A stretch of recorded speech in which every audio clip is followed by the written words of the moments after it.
बिस्मिल्लाहिर्रहमानिर्रहीम। अस्सलाम वालेकुम जी। मैं हूँ शाहिद जमील, नॉर्वे के कैपिटल ओस्लो से। दोस्तों, एयर इंडिया का बदकिस्मत बोइंग 787 जहाज़ एक भरपूर हादसे का शिकार हुआ और अमले समेत 242 अफराद जो है वो लुकमा अजल बन गए, हलाक हो गए हैं।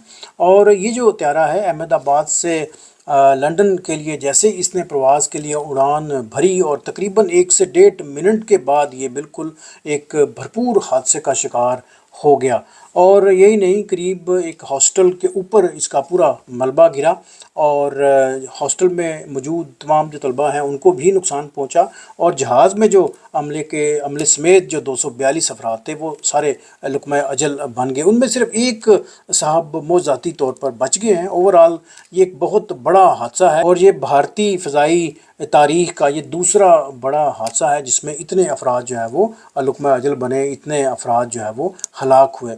अच्छा, ये जो बोइंग त्यारा है इसको ड्रीम लाइनर कहते हैं। ये अमेरिकन जो कंपनी है बोइंग, उसका ये जहाज़ है और उनका ये पहला हादसा है। ये बहुत अजीब सी बात है क्योंकि आज तक इस कंपनी के इस टाइप के जहाज़ को कभी हादसा पेश नहीं आया। तो ये एक बहुत बड़ा एक क्वेश्चन मार्क है कि जब ये रनवे से निकला है तो क्या हुआ। पायलट ने भी ब्लैक बॉक्स में जो चंद एक आवाज़ें या बातें जो रिकॉर्ड हुई हैं उसमें उसने कहने की कोशिश की है जी कि इंजन जो है वो सपोर्ट नहीं कर रहा या जहाज़ जो है वो ऊपर नहीं उठ रहा। तो इस तरह की बातें जब तहकीकात होंगी तो फिर पता चलेगा कि व्हाट हैपेंड एक्चुअली।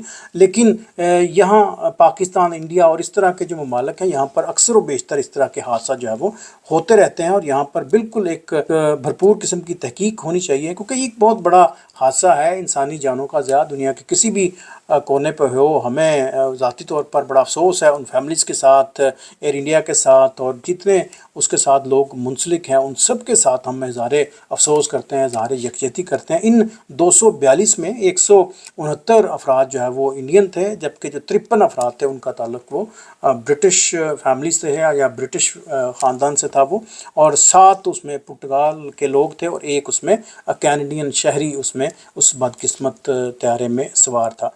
अच्छा, मैं थोड़ा सा आपको एयर इंडिया के बारे में बता दूं कि एयर इंडिया की बुनियाद जो है वो 1932 में रखी गई और उसके बाद 1953 से लेके 2022 तक ये बिल्कुल हुकूमत के साथ इसकी एफिलिएशन थी, प्रॉपर्टी थी। और उसके बाद इसको वहाँ की जो सबसे बड़ी जो कंपनी है टाटा कंपनी ने इसको ख़रीद लिया था। और इस हादसे के बाद टाटा कंपनी ने तमाम जो मुतासरीन हैं उन सारे अफराद और ख़ानदान को 1 करोड़ देने का उन्होंने ऐलान किया है जी। अच्छा, थोड़ा सा और आगे चलते हैं। कहा जाता है कि इस जहाज़ की कंडीशन जो है वो पहले ही ठीक नहीं थी और इसको पिछले साल 2 या 3 जून के आसपास जो है वो एविएशन को नोटिफिकेशन भी मसूल हुए थे कि इस जहाज़ को ग्राउंड भी किया था ग़ालिबन, जो तहकीकात जो अब तक हुई हैं उसमें। तो मुझे समझ नहीं आती कि हम जैसे जो तरक्की पजीर जो ममालिक हैं वहाँ पर ये जब हादसे हो जाते हैं तो बाद में हमें ये सारी तदबीरें और ये सिचुएशन जो है वो याद आती हैं कि ये मामला जो है वो बड़े गंभीर हैं, इसका ज़रूर जो है वो इदराक करना चाहिए। अच्छा, कहा जाता है कि ये पायलट जो इस जहाज़ को उड़ा रहे थे उनकी बड़ी अच्छी प्रैक्टिस है, वो 8200 घंटे उनकी जो है वो प्रवास का एक्सपीरियंस है। तो आई डोंट नो कि क्या हुआ उस बेचारे के साथ या क्या एक्चुअली वो करना चाहते थे, वो उसको उठा नहीं सके जहाज़ को और बिल्कुल प्रवास के 1-1.5 मिनट के बाद ही ये पूरा जहाज़ जो है वो ज़मीन बोस हो गया। और ये बड़ा काबिल अफसोस है, बड़ी इसमें तकलीफ़ हुई है इसको सुन के। इसमें आपने देखा कि जब ये ब्लैक बॉक्स मिला और उसके बाद जब ये तहकीक होगी तो फिर ये पता चलेगा, क्योंकि ये बोइंग कंपनी के ऊपर भी बहुत बड़ा एक क्वेश्चन मार्क है और इस हादसे के बाद उनके शेयर्स भी गिरे हैं। ये ड्रीम लाइनर जो है वो उनका पहला जहाज़ है जो हादसे का शिकार हुआ है जी। इसमें चंद एक जो सोशल मीडिया पे बड़ी जो दिल खराश जो तस्वीरें हैं उसको देख के वाकई बड़ी तकलीफ़ होती है।